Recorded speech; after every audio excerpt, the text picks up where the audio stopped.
ಇವತ್ತು ನಮ್ಮ ಚಿನ್ನಮ್ಮ ಕಳೆ ಕೀಳೋದು ಹೆಂಗಂತ ಹೇಳ್ಕೊಡ್ತಾಳೆ ನೋಡಿ. ರಿಸ್ಕ್ ಇಲ್ದಲೆ ರಸ್ಟಿಂದು ಇವತ್ತಿನ ದಿನನ ಸ್ಟಾರ್ಟ್ ಮಾಡಿದೆ. ಇಟ್ 5 ಸ್ಟಾರ್ ಡೂ ನಥಿಂಗ್ ಅಂತ ನಾನಿದ್ರೆ ನಮ್ಮ ತಾತ ಆಲ್ರೆಡಿ ಕಳೆ ಕೀಳಕ್ಕೆ ನೊಗ ರೆಡಿ ಮಾಡ್ತವ್ರೆ. ನಮ್ಮ ತಾತನ ಜೊತೆಗೆ ಒಬ್ರು ದೊಡ್ಡ ಮನುಷ್ಯರು ಕೂಡ ಕೆಲಸ ಮಾಡಕ್ ಬಂದವ್ರೆ. ಅವ್ರು ಯಾರಂದ್ರೆ ಕೀರ್ತಿ, ಏನ್ ಮಾಡ್ತಾ ಇದೀಯಾ?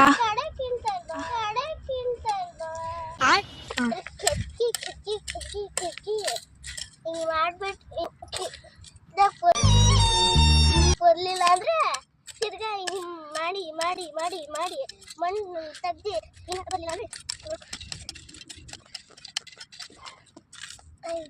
ಬಂತು ನೋಡ್ದಾ ಬಂತು ನೋಡ್ದಾ. ಕ್ಲಾಪ್ಸ್ ಹೊಡ್ರಿ, ಸುಮ್ಮನೆ ಕೂತಿರಲ್ಲ. A few moments later. ಯಾಕೆ ಮಕ ಮುಚ್ಕೊಬಿಟ್ಟೆ? ಕಳೆ ಕೀಳಲ್ವಾ?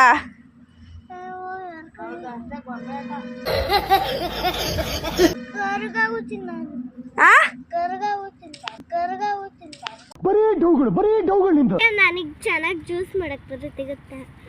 ಸಕ್ಕರೆನ ಉಪ್ಪಾಕಿ ಯಾರನ ಜ್ಯೂಸ್ ಮಾಡ್ತಾರಾ? ಮಾಡ್ಬೋದು. ಉಪ್ಪಾಕ ಜ್ಯೂಸ್ ಮಾಡ್ಬೋದು ಅಂತ ಹೇಳಿ ಸಕ್ಕರೆ ಹಾಕಿನೇ ಜ್ಯೂಸ್ ಮಾಡಿದ್ಲು. ಆಯ್ತಾ? Mind blowing. ಮತ್ತೆ ಭೇಟಿಯಾಗೋಣ.